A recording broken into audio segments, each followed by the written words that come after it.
Famed rock and roll legend Mick Jagger once said, "It's all right letting yourself go as long as you can get yourself back." Well, what if you can't get yourself back? What if you find yourself in an unfortunate situation where your chance of survival is beyond slim? That's exactly what happened to tonight's victim, a teenager whose love of live music brings him face to face with the angels of death.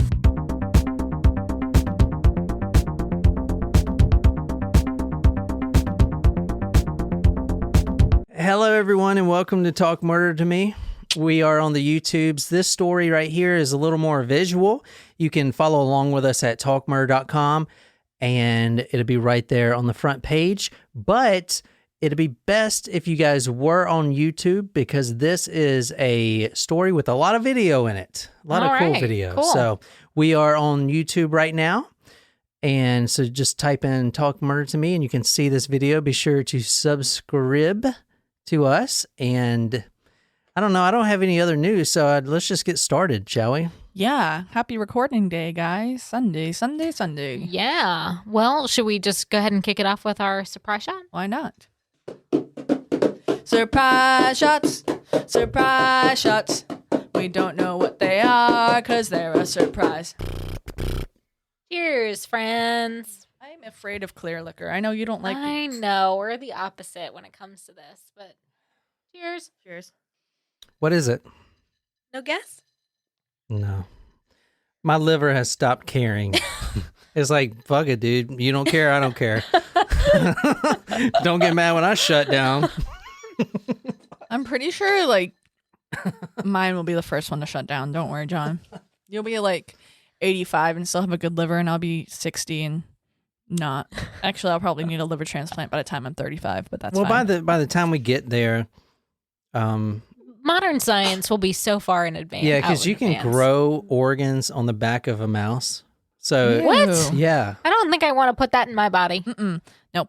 Well, if you get bobbited or something. Bobbited. Yeah, we know what you're talking about. I know what it is. Or something, they can grow an organ. If you need a heart, a liver. On back of a mouse. Like, Yeah, you do they never shave seen it? No, so they put there's like stem cell research and stuff. Right. A lot of people that get heart transplants and liver transplants, their body can't accept it, and the body doesn't accept it. Right. So you want to grow your own from your own DNA, and that's the key. So they basically put this DNA and mix it with this mouse DNA or whatever they do, and an organ grows on the back of a rat. Interesting. Let me pull it up on my iPad. I mean, it sounds like 80% fake, but that's okay. Anyway, we just took a shot of vodka. Anyway, So back to the topic at hand. Sorry, I'm looking for growing organs on rats. I think we can skip that part. Here it is. See, that's an ear. Ew, gross. That's a human ear. Oh my God, that's nasty. Why are his eyes red? Because he's a rat. He's an albino rat. This is. And they shaved him. Ew, but like then my ear would be made out of rat skin. That's gross. No, it's human skin. There's so many things that I just I want don't to like that. question right now. I'd rather go Van Gogh than have a rat ear. I'm Yeah. sorry. Like, call me old fashioned, I mean, but maybe. I don't. I don't know. Depends. I guess it's all dependent. I'm not in that situation. That is crazy. I did not believe you. So I'm sorry thanks. for not believing you. And the Europeans say Van Gogh, not Van Gogh. Do they? Remember that documentary we watched? She was like, Van Gogh, Van Gogh. And I Yeah. started saying it, and you were like, Van Gogh. I'm like, fuck, I sound like an idiot. I mean, it's probably not how you pronounce it, but whatever. It's easier. All right, so let's get started. Tonight, you're probably looking at the screen. We are talking about the Rolling Stones murder. What do you guys know about Rolling Stones? I know that I went to see them when I was 15 in concert. Very cool. Yeah. Did you go to Fenway? No, 1969? Or I wish. you They know? were really good. They were old, but they were really good. My mom actually. They were old back then? Yes. Yeah, when I was 15. Oh, That okay. was only 15 years ago. 14 years ago. It's the dreaded year. My mom worked with the Rolling Stones. She flew a charter with them, and she got to meet Mick Jagger. It's pretty awesome. Yeah. Yeah, so Mick Jagger is the lead singer. We're going to be seeing a lot of him tonight, and probably 90% of people watching this are like, who? Oh my gosh, please don't say that. The Rolling Stones Okay, well, just are think of still the song relevant. Moves No. like Jagger. They're still making music. They're still touring. Okay, Also, yeah, they are still, half the band is still around. Well, I think 2 of the members are dead, but most of the members are still together. I mean, the ones, the names are still Keith Richards. touring. Yeah. Yeah. Yes. But Did you know what brown sugar is actually about? I'll leave that to you guys to imagination, but it's not about the baking need. it's about black girls. No? Well, yeah, but Everyone knows that. What do you mean? yeah, but it's not just about. What the fuck? It's not about baking. Of course. Who the fuck thinks it's about baking? What? Like sugar as in like kissing? Like sugar? Give me some sugar? No, it's not. Well, I guess so, but not. Holy fuck. But not on the mouth. Guys, Okay, are you saying it's about cunnilingus? Fellatio. Okay. Or what's? I get those two confused all the time. cunnilingus. This Cunnilingus. is my favorite word. It is about cunnilingus. Oh my gosh. That's Did you great. know that one of the lyrics? Of the booty hole? Did you know that some of the lyrics are "You can make a dead man come"? Yeah. Yeah. Mick Jagger is freaking awesome. I got a lot more respect for him After researching this? after researching this. All right, guys, for you on YouTube, we are on Google Earth right now. For our podcast listeners, we are going to Altamont Speedway. Have you heard of this? 1969. No. December 6th. This event right here was supposed to, well, after this happened, usher in the age of Aquarius. That's what everyone keeps We're in the age of Oh. Aquarius right now. Well, that's what everyone keeps calling this. I don't think it was an astrological thing. I think it was this one event ushered in the end of the fun times in the 60s, and now it's like the 70s kind when of the thing. moon is in the 7th house and Jupiter aligns with Mars. All right, so if you're looking at Google Earth, we are going to California, the All right. Altamont Raceway. Can you describe this for the audience, please? Looks like a dirt racetrack. Yeah, it's a dirt racetrack. In the middle of bumblefuck America. It actually just closed down about 11 years ago. So this is what it looks like. It's in the middle of cow pastures. Yeah, I was going to say, I would not have guessed that this was a racing area. It's at the southeast end of Livermore Valley and on the south side of an 8-lane freeway, Interstate 580, 50 miles east of Oakland. Okay. And this actually, in 1969, December 6th, right here, there were 300,000 people coming to see, from all the way from New York and everything, getting on planes, coming to see Mick Jagger and the Rolling Stones. Mm-hmm. So, Believe it. Mm-hmm. this is what this place looked like on that day. Oh my goodness. Look at all those people. Yeah, so this is how Not many an inch between them. Jeez. this is how many people were at the event in 1969 on December 6th. Holy shit. It's like Woodstock. Oh no, you haven't seen anything yet. Check out this That was video. the same year as Woodstock as well. Yeah. Yeah, check out this video. Holy tits. All there to see Mick Jagger. Yeah, try to do that, Skrillex. Or is that his name? Yeah, but is he still like making Oh, music? I don't know. No idea. That's Mick Jagger right there It who you're is. looking at. He's in the helicopter. Look at that shit. Look how Wow. many people are there. Oh my God. Wow. So the concert, just to give you a little background on the concert, it was a free concert. Oh, well, yeah. No wonder there's so many people there. Yeah. If it's free, it's for me. Heck yeah. Yeah, so it's a free concert that they were putting on, and it wasn't supposed to be at the Altamont Raceway to begin with. It's way Okay. too small. Mm. They actually had to take down all the scaffolding and all the seats from the raceway and everything else just to fit the people in there, and obviously they didn't fit. Wow. The venue they were supposed to go to canceled, and it was something like that. So they had to, at the last minute, get a contract to go here. Wow. Yeah, and it barely worked, but At the last minute, they changed it, and that's what they did. Can you imagine the sound equipment that they must have had to have people even hear the music from? You know what I mean? So the scaffoldings for the speakers were, and you can see in some of the videos I'll show you, but people were climbing all up there. It's just so dangerous because those things are, meant to hold speakers, not humans, right, like going back and forth, Jeez. But this is who we're talking about tonight. This is Meredith Hunter. For you podcast listeners, you can see him at talkmurder.com. For you YouTube guys, it's right here on the screen. Can you describe this man for us, Nicole? Tall, slender, young man. Looks like he's got a little bit of an afro. Mustache, African-American gentleman, sharply dressed. Yes, I'm loving the hat. Very snappy, all like khaki with almost like a trench coat jacket. It's like has a tint of green to Yeah. It actually is lime green. You'll see a better picture. This picture right here doesn't do it any justice. I don't know. The Bell coloring's bottoms. off. He is in the times. The coloring's off on this picture. But you'll see a video of this guy, and you'll see the lime green. It's fluorescent green. He stands out in a crowd with with the lime green. Oh, yeah, definitely, 100%. So this is Meredith Hunter, 18 years old. He was first attending the Monterey Jazz Festival. Then he hears about this free concert. Now, he's not a huge Rolling Stones fan, but his girlfriend is. And this is 1969.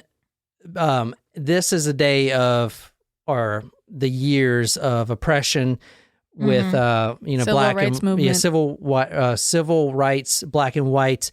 His girlfriend was a white woman, and the reason I'm saying that is because back then it was controversial. It was a huge deal back then, and a lot of people think that it may have some sway on the case.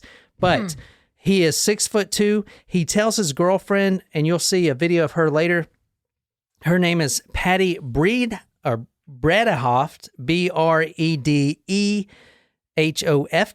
Bredehoft. I'm probably mispronouncing that. She came with him in his 65 Mustang that is champagne beige. It's a beautiful car. I got a picture of it here. They called him Murdoch, so Meredith Murdoch Hunter. Okay. Now, he had a Native American father and was raised by an African American mother named Altha Mae Anderson, which was actually really sad and tragic. I was looking up. His mother was suffering from schizophrenia at the time of this. His mother's husband actually died a month before this in an electrical accident. And he is going to be a victim too. So he is the only victim tonight that we're talking about here. Okay. And this is the event that kind of ushered in the new age, kind of ended the fun time flower, it kind of brought a darker age.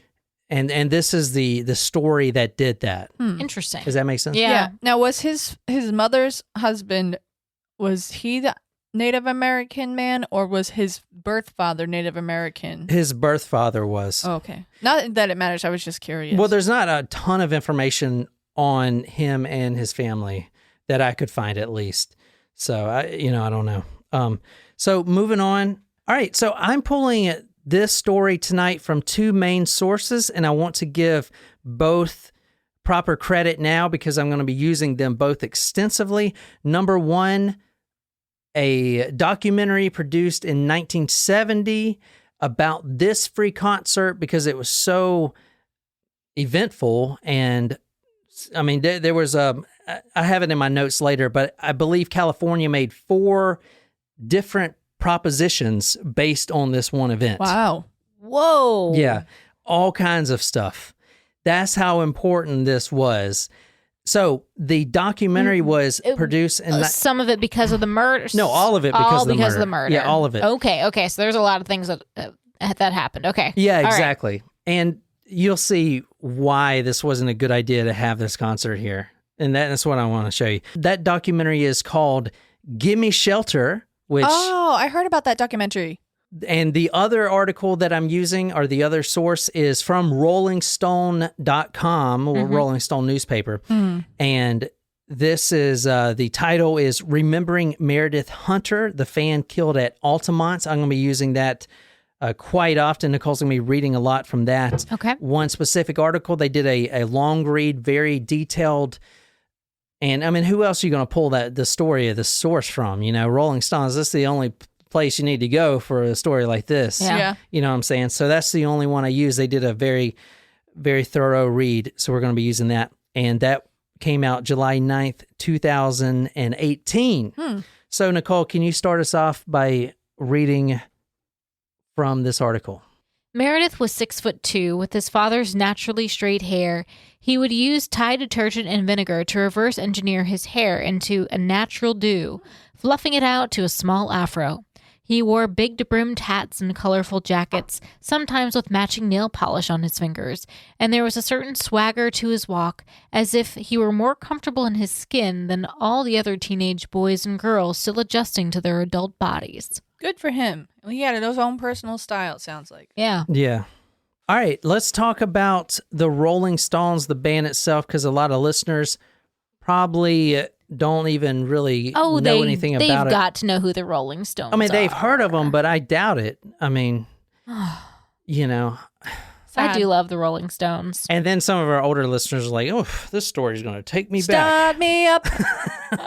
You need to start me up and never stop. I want to ask you guys, why do you think this show was so rowdy? This was, I mean, you think of a 69 show, the Rolling Stones. It's rock and roll, yeah. It's not... It's also in the middle of a freaking pretentious Beatles. Also, it's excuse me, we're not going to get into this right now. We are not. Love is everywhere. That's not a Beatles song. Love is everywhere. Give me some of that acid. Love is everywhere. You don't sniff acid. Or whatever. Fucking damn it, you ruined it. You ruined it. So by starting this argument again. Well, it was outdoors and it was a free concert in California, and you know there was definitely some reefer out there. A lot of reefer. Well, I'm sure there was more Reefer things than just that, but you know. Just look at the flyer and tell me if you can see the one thing that caused the most problems here. If you want to read this flyer for our podcast audience. Rolling Stones presents a free concert December 6th, 1969. Altamont Raceway, Livermore, California. Special guests: Grateful Dead, Santana, Jefferson Airplane, Crosby, Stills, and Nash. Yeah. Right? Yeah. If you go Crosby, Stills, Nash and Young, Flying Burrito Brothers. And at the very bottom? Security by Hell's Angels. So no regulation. They hired... Well, they didn't hire. They basically... Isn't that what they did at Woodstock, too? It's a free concert, so they don't want to pay for security. So they got the Hells Angels, which are also known for supplying all the drugs, to come and park their bikes to make like a railway... Like a barricade? A barricade in front of the Rolling Stones and the crowd, which you're going to see the Rolling Stones on stage. It wasn't really a stage. It may have been 2 or 3 feet. So they were like on a above platform. the ground. Yeah, platform, a small platform. Huh. Interesting. Yeah. That must have been really hard to see them then. You know, I've seen Jefferson, well, there weren't Jefferson Airplane anymore because Grace Slick wasn't there and the couple of members weren't there, but the band formerly known as Jefferson Airplane, now known as Jefferson Starship, I saw them live when I went to a Woodstock 50-year oh, cool. How many band members do you need to have the band? Like, all right, let's say the Leonard Skinner, obviously they died in a plane crash, but what if their manager was like, hey, I was technically part of the band? Leonard Skinner I feel like it's got to be somebody that sings or plays a musical instrument in the thing. Like Panic at the Disco, Brendan Urie is the only original member left of the band. So, but he's still probably because they suck. No, I really like Panic at the Disco. I think they're great. I saw them live. So and have I think they suck. I saw them live. I was in the front row. They were awesome. Anyway, I saw them live, but it was only because they were performing before Weezer. Yeah. Love Weezer. That's the concert you saw them at too, right? Yeah. Oh, okay. Oh, so you think they suck, but you would see them twice. That makes sense, right? Gotcha. They were great. Anyway, but yeah, he's the only original band member. Which I guess he's also the front man. You know? So it's like also a little bit more okay. Yeah. Keep the same. Can you read this for us, Niquiz? The couple had been among the fans terrorized by the Hells Angels' presence. They had scurried out of the way when the Angels had roared up to the stage, their Harley Davidsons with hardly a pause. If they hadn't made room for the motorcycles, they likely would have been run over. They watched helplessly as the bikers used their pool cues as truncheons, beating fans who had violated the unspoken rules of proximity to the Hells Angels. Bredhoft was particularly troubled by the band's announcements that came from the stage, asking the audience to calm down and be cool. It wasn't the audience causing the trouble in the first place, she thought. They actually threw a bottle and hit the lead singer of Jefferson Airplane in the face.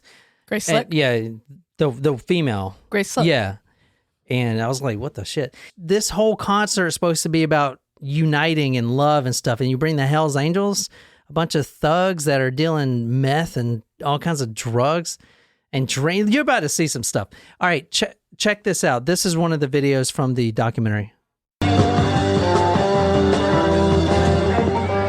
Oh my gosh. That's the Hells Angels beating them with pool Oh cues. boy. They're still drumming. Oh my God. They're like in the crowd. Hey man, I'd like to mention that the Hells Angels just smashed Marty Ballin in the face and knocked him out for a bit. I'd like to thank you for that. There's other ways. Wait, you is this on? You're Cameron? talking to me, I'm going to talk to I'm you. not talking to you, man. I'm talking to the people that hit my lead singer You're in the talking head. to my people. There's the Hells right? Angels Let me talking. tell you what's happening. You, Man, you're what's not happening. Hey, This guy, No! hold it. for our All right. podcast No. audience, this guy is holding a beer, the Hells Angels, and screaming at one of the band members, and they're also beating You know what's patrons with happening? pool cues.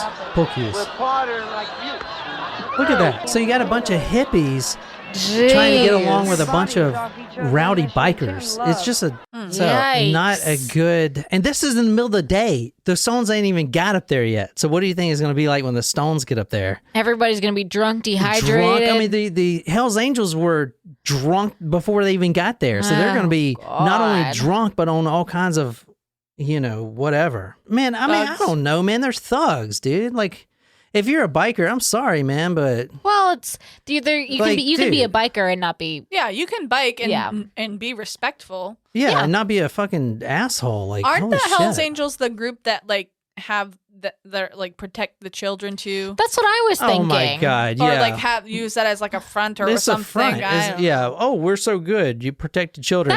Maybe that's where I was getting. Like, I didn't realize that they had the reputation. I definitely saw a video about something like that. And they want that reputation. So, I mean, they want people like me talking bad about them. That's what keeps them, their Oh. reputation, I guess. They're I not don't know. Charlie's Angels. They're Hell's Angels. Let's just keep I mean, that in mind. their name is Good Hell's point. Angels. Like, what Good do you, point. I mean, it is what it is, man. Maybe they're trying to change the reputation by the whole protect the children thingy. I don't know. I feel like that's been going on for a while. But Oh, really? Yeah. Even now, we did that one story where the Hells Angels are like in charge of all was it like opium or some sort of drug? Like the trafficking. fentanyl. Oh yeah. They're doing all the fentanyl now. So, Interesting. dude, I'm Okay. sorry, but like, No, I didn't that's realize. I'm saying you're a freaking drug that front, stuff is man. dangerous. Fentanyl. Yes. Like, there's nothing Kill good an about elephant. these guys, man. I'm sorry. If you're a Hell's Angel, then stop listening. I don't give a fuck. Anyway, this is one of the Hells Angels. He's still alive. He talks like this because he had, but we're not going to hear that He's video. got a hole in his neck. This is going to be the interview he did in 1970 about this murder because he was there supposed to be protecting it. And I don't know if you know, that's Charlie Hunnam. Yeah, the guy from Sons of Anarchy. Sons of Anarchy. Is that about the Hells Angels or it's just Probably a biker loosely game? based. Yeah, it's like I never I never watched watched it. In the military, like every dude was like, oh, I love this show. And I'm like, dude, you don't even ride a bike. Don't you have to ride a bike? Don't you have to have a motorcycle to like this show? Criteria for being a fan of the show: 1, know? own a motorcycle. 2, It's like, know how to ride said motorcycle. I have never been on a motorcycle, and I don't mind keeping it that way. Like they frighten me. It's kind of on my bucket list to ride on one, but around okay. the cul-de-sac would be fine. Yeah, with a helmet and like 3 bubble suits. Yeah. And Also, I'd call it okay on a Vespa as well. Like, yeah, I would do okay on a Vespa. I would, like, something I can drive check on the it off the sidewalk. list. You know what I think is cool though? I'm sorry, John. I can see you getting frustrated. with no, me. I just blacked out. Sorry. The trikes. I wouldn't mind riding a trike. Like the Batmobile type things? Those, but also like they have motorcycles that have one wheel in front and two wheels in back. Like It's like the training wheels, yeah. Yeah. I feel like I would be safer on that and less likely to tip over. Yes. Also, yes. And since it's like an inverse relationship, what she means is she'll be safer and the public will be in more danger. Touche. This guy's name is Sonny Barger. He's still around. I think we've got one of the Hells Angels on the line. Sonny Barger. If I got that right, Sonny? Yeah. Okay, what's up? I didn't go there to police nothing, man. I ain't no cop. I ain't never gonna ever pretend. He just to be came a for the cop. concert. And this Mick Jagger, like, put it all on the Angels, man. Like, he used us for dupes, man. You know, and as far as I'm concerned, dupes, we were the man. biggest For suckers dupes. for that idiot that I can ever see. And you know what? They told me if I could sit on the edge of the stage so nobody would climb over me, you know, I could drink beer until the show was over. And that's what I went there to do. But you know what? When they started messing over our bikes, they started it. I don't know if you think we pay $50 for them things or steal them or pay a lot for them or what.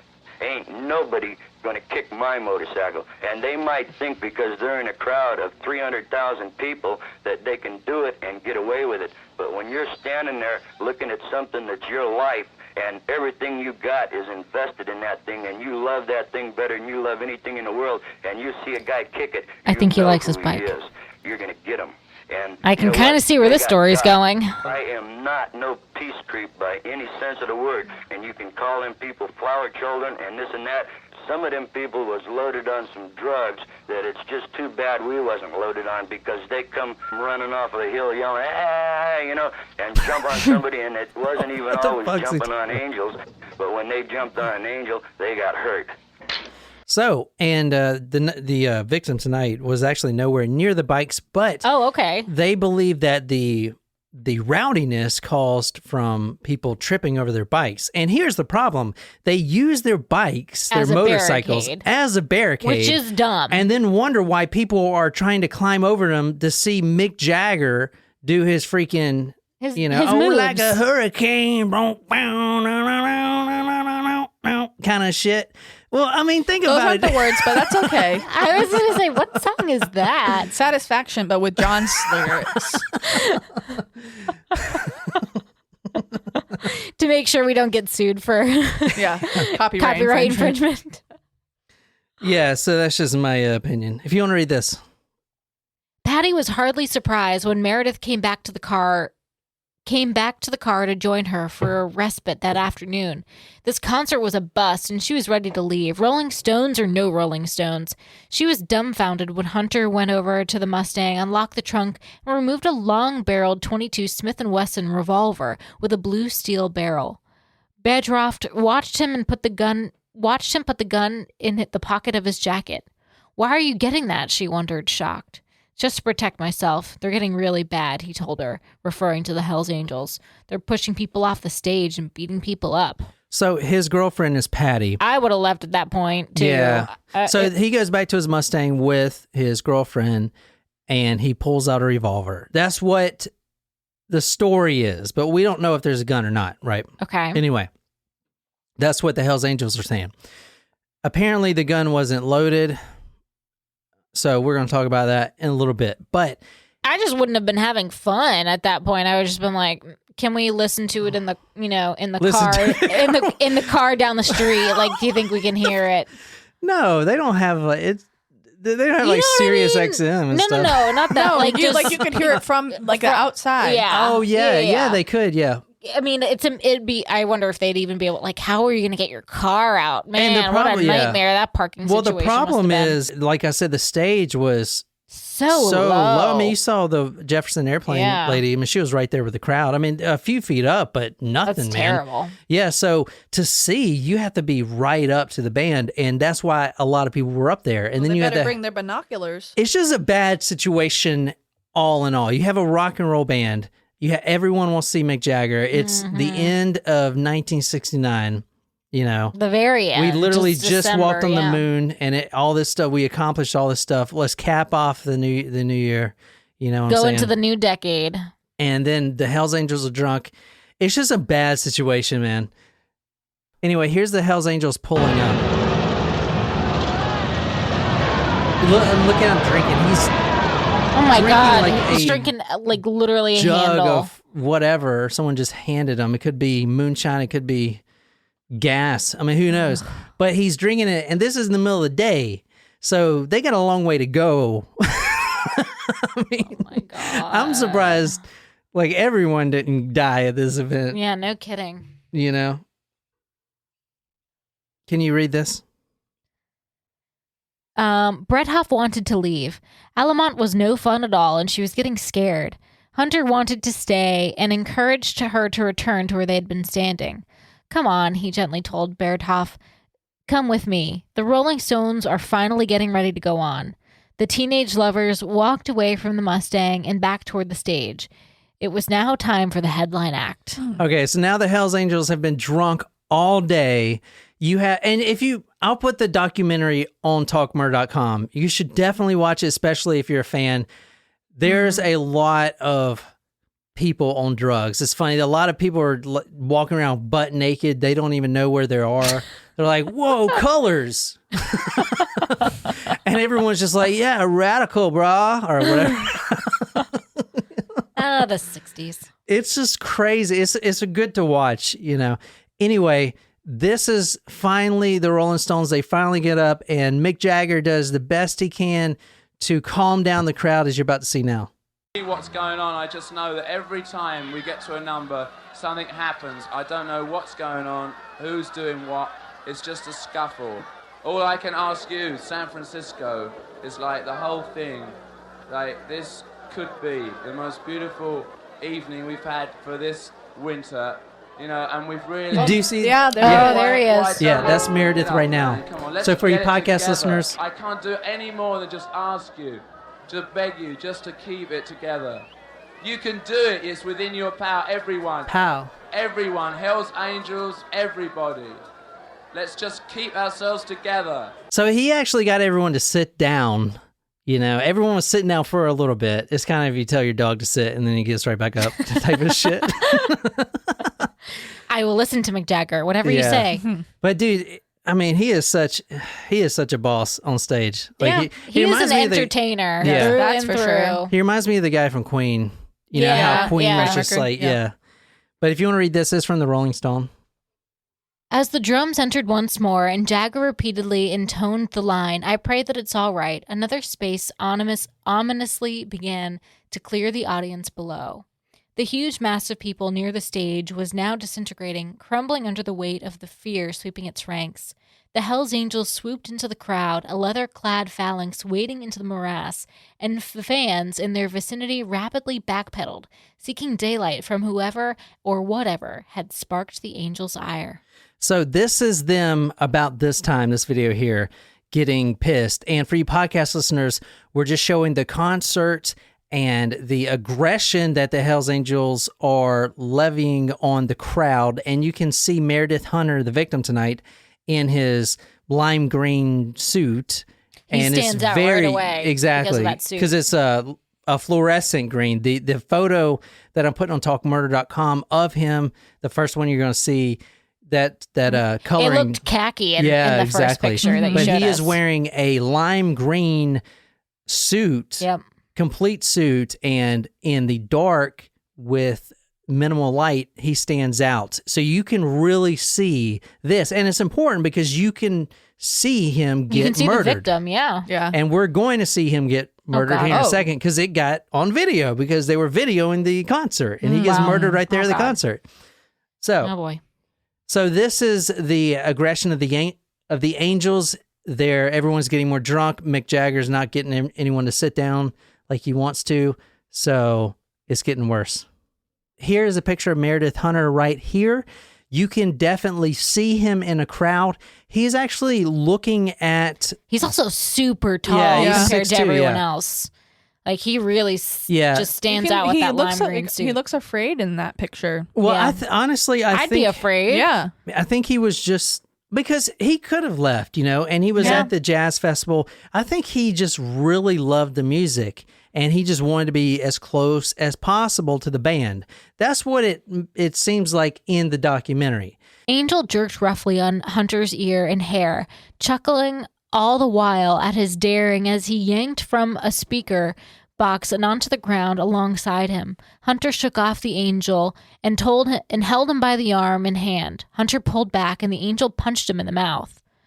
Benghoff glanced in his direction, having missed the opening beats of the skirmish. The angels faltered to the ground and he leapt up, intent on defending himself against their assault. Anyway, he's pretty close, but he wants to get closer, so he decides to climb on the speaker, the PA speaker from the band, and other people are doing that too, and the Hells Angels just throw him off. So that's what happened apparently in this situation. Now, the camera documentary crew, they didn't film that portion because the camera was kind of skewed to the right when he was all the way to the left sitting on the speaker. So you can't actually see him sitting on the speaker, but you do see the scrimmage that happens when they pull him off. Mm-hmm. And that's what we're about to see right now. So you guys understand why they pulled him off, right? Because he was climbing on the speaker. Exactly. How did he get that close, like when the band was about to go on and they were already at the car? Like, how do you get that? Make your way through that huge crowd? Yeah, I guess you make your way through it. Throw some elbows. Oh, no. Yeah, you got to throw them bows. Mm-hmm. Bowflex. You got to buy a Bowflex for $1,000 and then you can throw them bows. Here we go. For you podcast listeners, we're watching the video of the scrimmage right now. There he is. There he is, Meredith Hunter. And do you see the Hells Angel? Yeah. Yep. Well, I'll show you a little closer, but did you see him wielding a weapon? No. The Hells Angel is actually the guy, and I'm going to show you who he is in a minute. Wielded a knife. We're splitting, man, if those cats don't stop beating everybody up inside. I want them out of the way, man. One of the Hells Angels came up and said that guy's got a gun out there and he wanted to shoot at the stage or shot at the stage or something. So we need to figure out if he had a gun at all, because if he didn't have a gun, that's just a hate crime, because there were other people on the speakers that got pulled off, but he was the only one that was killed.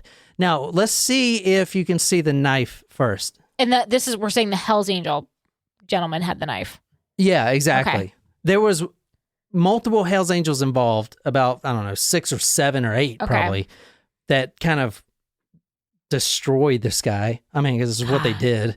They would, like, and you're about to read, they would curb stomp, like, right on his face with their boots or whatever the term is. Like, it was bad news. When Bredhoff glanced in his direction, having missed the opening beats of the skirmish, she thought she saw Hunter turning around and being approached by the first angel, then 2 or 3 more. The angels knocked Hunter to the ground, and he leapt up, intent on defending himself against their assaults. Hunter attempted to flee to the crowd. The angel then leapt off the stage and chased after Hunter, joined by 4 of his fellow bikers. They stepped on bystanders' fingers and feet in their haste to pursue him. 5 bikers surrounded one teenager, assaulting him without justification or fear of interruption. As on so many other occasions that day, Meredith Hunter pushed through the crowd away from him in his desperate flight from the angels, looking fiercely at his tormentors in a doomed attempt to scare them off. The article is saying that he pulled out a gun to scare the angels off, and we'll see that from the video, but that's what it's saying. And he was big, and the reason he pulled out the gun is because it was not just 1 or 2. It was, you saw the video, it was like 4 or 5. And here's the video again. Let's see if we can see the knife that the angel pulls out. Is it going to be in slow-mo or no? We just have to look. Not in slow-mo, but I have a still image. Do you see the knife? Oh, yeah, actually, yeah. Whoa, that's a big knife. Yeah, it's a huge knife. That knife actually penetrates the back, his back, Meredith Hunter's back, 4 or 5 times. And that doesn't cause his death. Actually, the death is caused by the stomping on the face. Oh, my God. By 6 or 7 of these angels. But here's a better image of the knife right here. Wow. Do you see it? Holy crap. Can you kind of describe for our podcast listeners? So it's like a dagger. Yeah, it is a really large knife. Not like a machete or anything like that, but that's a big blade. Yeah. Yeah, and so the Hells Angel there, his name is Pissarro. I'm going to talk about him in a minute, but look how he's kind of jumping up because And it looks like Meredith is like ready to try to punch him back, and it looks like his girlfriend is trying to hold back his arm. That's exactly what's happening. It's from the Rolling Stones article. Yeah. So his girlfriend is trying to stop this, and the Hell's Angel is kind of coming up over top of him with a knife. And at this point, you know, it's not a fair fight because you have 6 of these bikers on one guy. And I mean, that's just awful. Reaching into the pocket of his suit jacket, he pulled out his pistol and held it up in the air. Both his arms were spread, with his left hand clutching the gun outstretched in the direction of the stage. Bredhoff shouted at Hunter not to shoot. She grabbed at Hunter, then turned, spun around by the momentum of the fracas. Hunter was still running away, even as he began to lower his gun. A short, stocky angel named Alan Pissarro, wearing a sleeveless light brown vest with a Frisco patch on his left breast, jumped on him from behind, grabbing his arm. The biker almost rode on his back as he raised his arm over his head and brought his knife down in a long, curving arc, stabbing Hunter twice. Bredhoff was now alone in the empty circle cleared out by the fearful audience as Hunter was carried away from her. So when you saw the video of Mick Jagger saying, "What, you guys are all fighting," and all this stuff, that during that time of him saying that to the audience is when this guy is getting murdered. Wow. So if you... But do we know for sure that he actually had a pistol? That's a good question. Because you brought this up, and this article is saying that he pulled one out and held it up in the air. Okay, so let's look at that right now. I'm going to fast forward a little bit. Okay. And just real quick, Alan Pissarro, and I'll talk about him. He was only in the Hells Angels for a month. He just got out of prison for some drug charges, and he went like right back in there, and he died like a couple years later off some, I don't know, whatever, gang fight or whatever. Who cares, you know? But anyway, that was him. So let me fast forward a little bit, and let's see if we can find the gun. Where's the gun? He says, "Where's the gun?" See it against the girl's crocheted dress. Right, it's there, isn't it? You see it? Oh, yeah. I'll put this on talkmurder.com. You can see the gun silhouette is definitely a gun. It's definitely, I mean, it's not his long finger. In fact, the police did find the gun. And from what they say, the gun was unloaded. So just like his girlfriend said, there was no bullets in the gun at all. He just used it as a scare tactic. So he did wield a gun.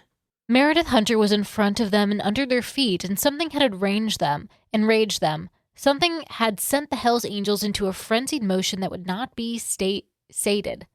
Any threat that Hunter's gun might have posed had long since been quelled, but the assault went on until he was battered and bruised and completely still.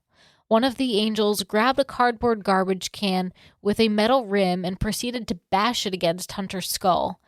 He then dropped the garbage can and, joined by his fellow bikers, kicked Hunter repeatedly in the head. The angel who had stabbed him had not yet done with Hunter, stood on top of his battered head for a full minute before stepping back. "Don't touch him," he told a bystander who had been watching the fight. "He's going to die anyway." All right, so his girlfriend Patty, said that an angel stopped her from getting involved, and he said to her, quote, "He was going to kill us. He deserves whatever he gets." And, you know, obviously that's not true. The dude didn't have any bullets in his gun. A group of bystanders, including a guy... But they didn't know that. To be fair, they didn't know that he didn't have bullets in the gun. Yeah, that is true, but, I mean, it takes 8 dudes to freaking... Totally agree. Yeah, but like you all right, so here's what makes it murder, in my opinion. I know. You not disarm exactly the guy, you get him self-defense. on the ground, he is no longer a threat, and now he doesn't need to die, but yet you take 8 of your members, and this is why I called them pussies, because, I mean, come on, it takes 8 of these dudes are stomping on his face. I'm sorry. Like, what the fuck? Yeah, that's... Yeah, I mean, there's no respect for me. Extreme. Yeah, exactly. So...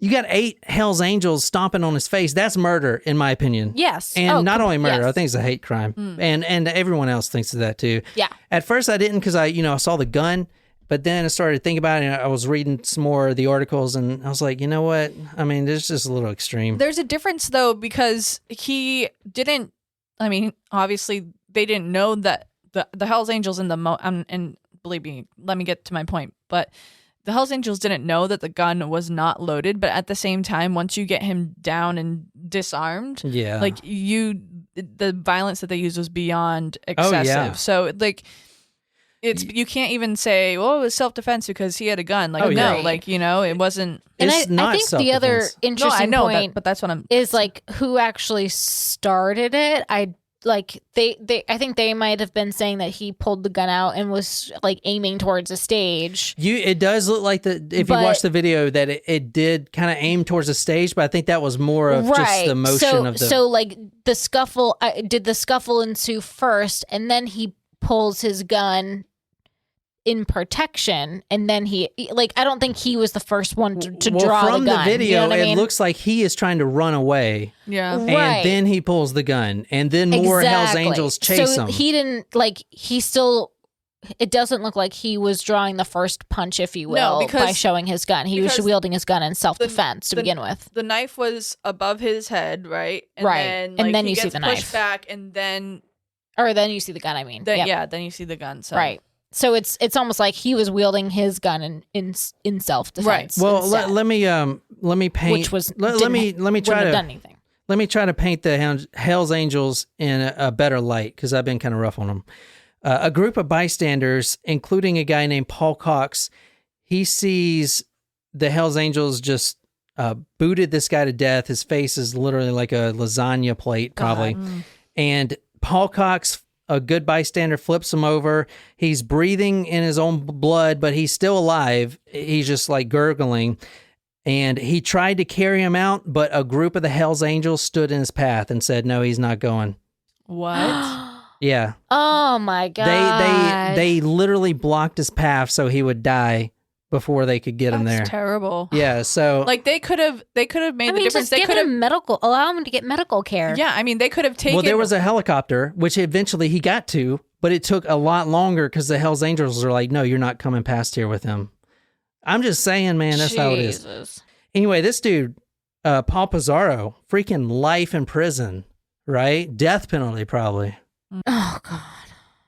And this is from San Fernando County Sun, 15th of January, 1971. Hell's Angel is acquitted of Rock Festival killing.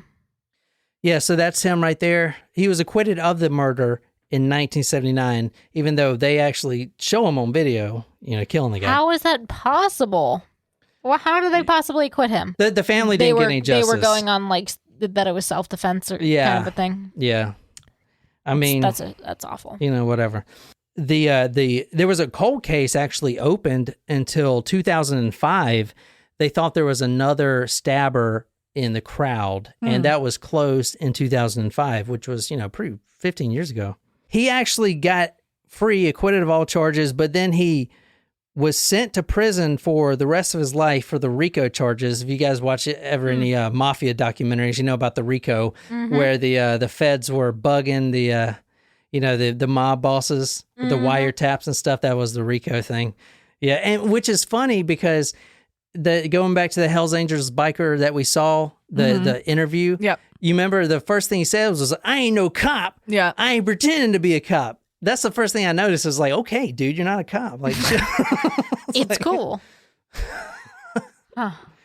So, in fact, that guy, Sonny Barger, he actually went to prison as well in 1979 for RICO charges. So, obviously, he's not a cop. Huh. 1 year after Pizarro was released from prison, 1986, he was found dead in a reservoir with $10,000 in his pocket. Huh. Probably a lot more than that. Because in my police report, 10,000, yeah.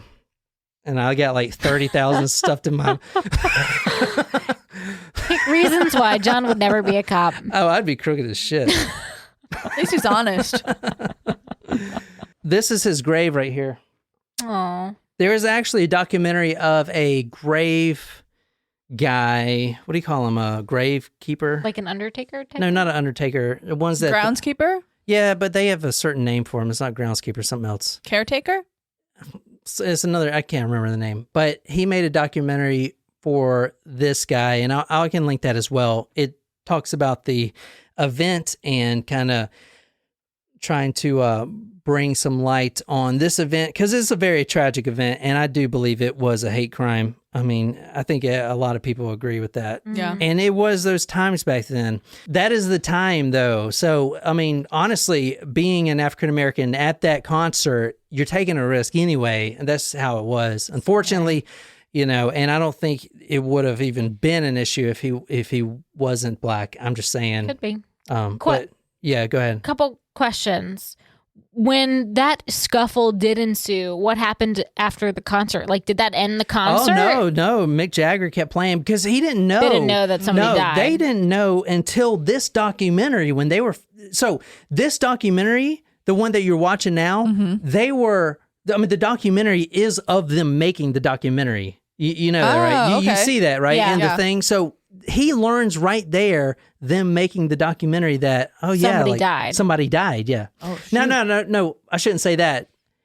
The word got out pretty quickly the next day that someone died, but he didn't know who or whatever. He definitely didn't know that night. No one did. Everyone just kept going. Right. You know? But anyway, this is his girlfriend, Patty, right here, and this is the last clip for tonight. So that's him on the stretcher. He showed it to me, and they proceeded to put him down on the ground and start kicking him. And he has a couple stab wounds in his back and one over his ear. And we tried to keep him alive, and when we got here, the doctor checked him out, and that was it. We pronounced him dead as soon as funny. We have a request for That's his girlfriend screaming. He won't die. No, they're gonna do everything in their power. But they can't hear his heart. No, don't worry. They can't hear his heart. That's what she said. Don't worry about it. We're gonna put him in this whirly bird, and they're gonna. I have to go with him. Okay. As he's in a body bag, and the other guy is telling the girlfriend he's not gonna die. Yeah. I did a little bit of research on their relationship. Apparently, they were extremely close to each other. She really loved him. So this whole thing really shook her up as well. And it really destroyed the whole family. Like I said, his mother was schizophrenic and just lost her husband. Now she just lost her 18-year-old son. So luckily she still had, her daughter there, Dixie. But it's just a sad situation. But it's really interesting because this event did bring in the 70s. That's what all the old timers, if you ask any old timer music oldies lover, they'll say that this event right here brought in the 70s. The age of Aquarius. That's what they always say. There were people online saying, "Oh, there was no uniformed cops there. You just saw a uniformed cop." If you watch the whole documentary, there's not a ton, but you see 5 or 6. I mean, I know were they only called in though because somebody died? No, because at one point in the video you saw more. Yeah, there were some on the stage. Yeah, there were uniformed cops there. Honestly, here's the problem, man. You bring the Hells Angels in to do security, and to pay them, you just let them drink as much as they want. And obviously they're parking their bikes as barriers, and people are trying to climb over them. Obviously, you don't go and kick someone's motorcycle down. That's just going to end well. Not going to end well, yeah. I mean, if you go and kick someone's motorcycle over just in town, you're going to get your ass beat. You know what I'm saying? That's not a good idea. No, it's a terrible idea. No, it's terrible, yeah. But that is the story. One of the most famous raceways now in history. Jeez, that's crazy. Yeah. But that is the Rolling Stones murder. Hope you guys enjoyed it. Yeah. Yep. Crazy sad story. Yeah, and Mick Jagger is actually still performing. He's had some health issues, but he did have a heart surgery recently. Didn't he? But he's on Twitter. He just posted something with his grandkids watching him perform. They're probably like, "What is this? This isn't a 3-second video. I can't stay focused this long." Where's the like button? Are they? Well, I don't know.